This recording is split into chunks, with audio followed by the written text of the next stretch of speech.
finally, a slightly less controversial race.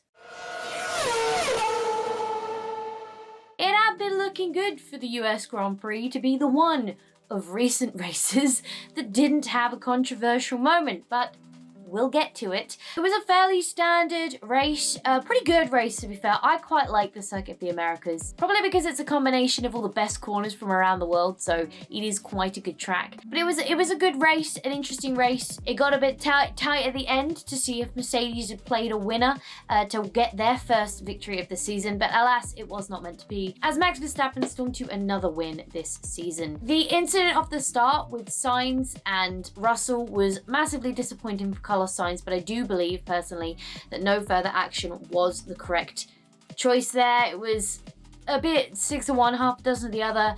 Was a racing incident. Just a shame that the tag that looked like it was only potentially a puncture and superficial apparently did a lot more damage internally in the car, and the car couldn't go any further. So another DNF for Sainz, 2 on the bounce now. Not the best for him, especially as he fights with the 2 Mercedes in the drivers' standings. As mentioned, Mercedes almost pulled it out the bag to get their first win of the season, but it wasn't quite meant to be, with Verstappen on the medium compound at the end of the race versus Hamilton on the hard. The pace difference and the laps remaining gave Verstappen enough of an advantage to close in, catch and pass, but Charles Leclerc was unable to stick with Verstappen as he closed in on Hamilton, meaning he was not close enough to take on the challenge and ended up third. Leclerc did have engine penalties this weekend. I feared it almost became one of the silly weekends where too many cars have engine penalties and qualifying is completely pointless. But it was only 4 too many,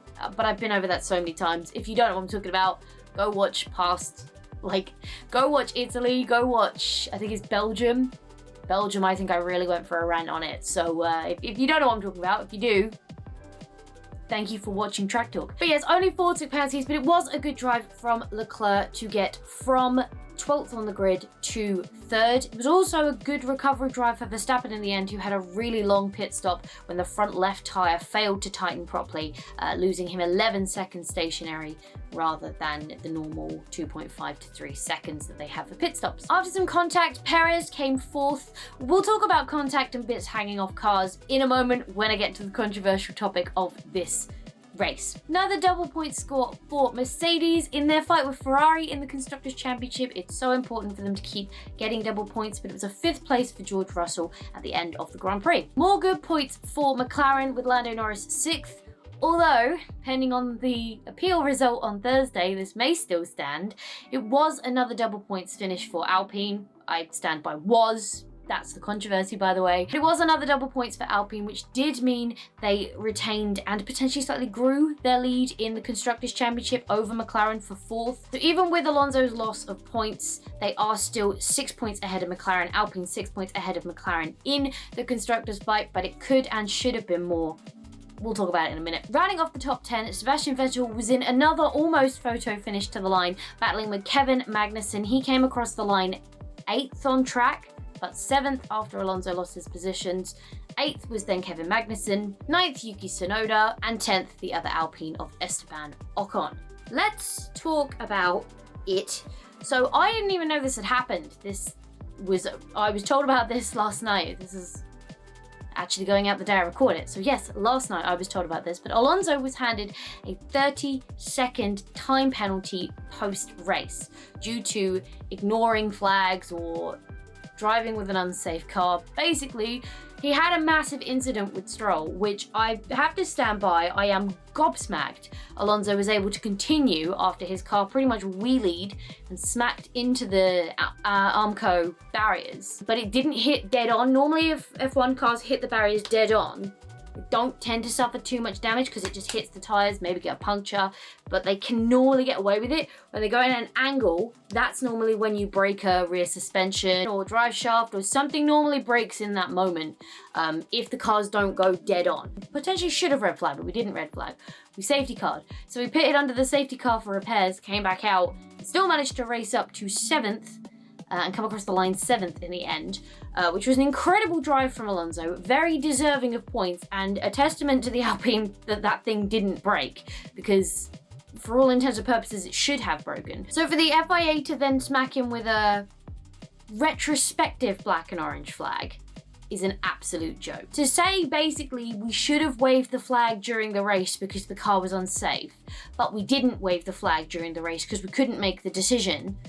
So therefore we're going to say that we would have waved the flag, so technically you got the flag, but because we're giving it to you now, there was no way you could have served the black and orange flag, which basically means you have to come in and repair the damage, which at this point would have been ripping off the wing mirror off of the car because it was flapping around. The reason they do that is because it's dangerous, because what happened could happen and that bit could fly off and hit another car and cause more damage. So it's technically dangerous if something is hanging off and flapping off the car. That's why they'll throw a black and orange flag. Makes perfect sense. And they probably should have thrown a black and orange flag for Alonso's car, but they didn't do it in the race. They just waited until afterwards and went, yeah, probably should have done that. I know, we'll retrospectively give it to you because now you haven't served it. You didn't serve your 10-second stop and go during the race, so we're now going to give you a 30-second penalty. It is the most ridiculous thing I have ever heard, and it is compounded when Perez, who had a flapping end plate on his front wing for 4 or 5 laps before that fell off, also did not get a black and orange flag, but also was not retrospectively handed a black and orange flag and handed a 30-second penalty like Alonso was, which is complete inconsistency. End plate, wing mirror, claim them as more important if you want. I don't think that's even relevant, because the point of the matter is the reason Alonso would have and should have been given the black and orange flag for that wing mirror is because it is dangerous, because it's hanging off the car and it can fall off at any point. Even commentators during the race were saying Perez might get a black and orange flag for that front wing because it's looking pretty shaky, it's looking quite dangerous that it might fall off. They might give him a black and orange for that, but they didn't. You can't be inconsistent like this. This is ridiculous. The FIA are doing everything in their power to just be so inconsistent and make silly decisions. This one just, I was gobsmacked when I was told that he had a 30-second penalty. I thought, really? They've blamed him for that incident? That's a little bit harsh. No, they haven't blamed him for the incident. They've retrospectively given him a black and orange flag and then penalized him heavier because they gave it retrospectively, he couldn't serve that penalty.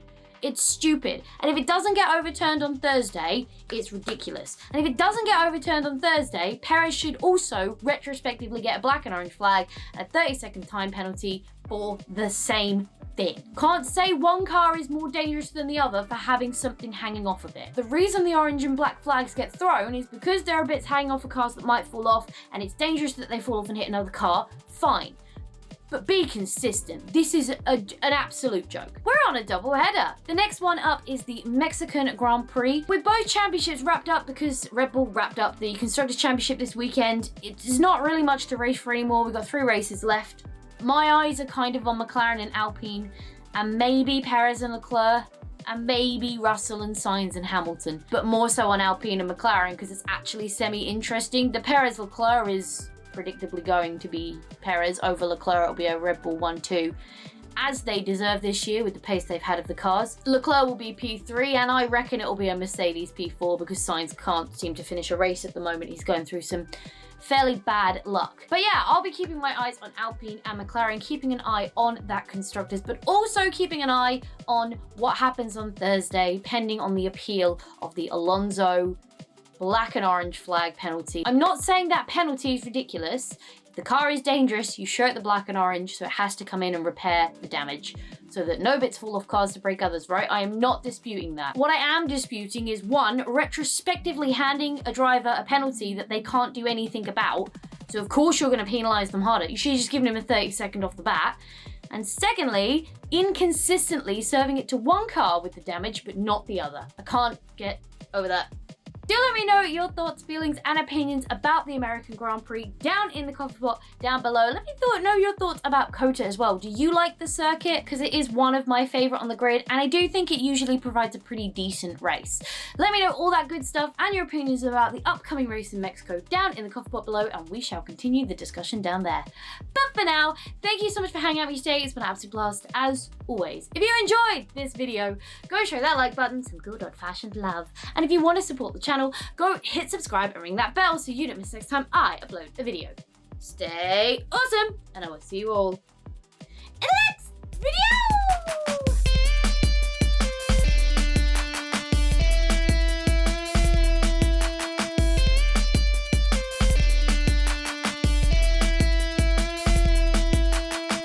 I felt like a burp coming on all the way through the outro.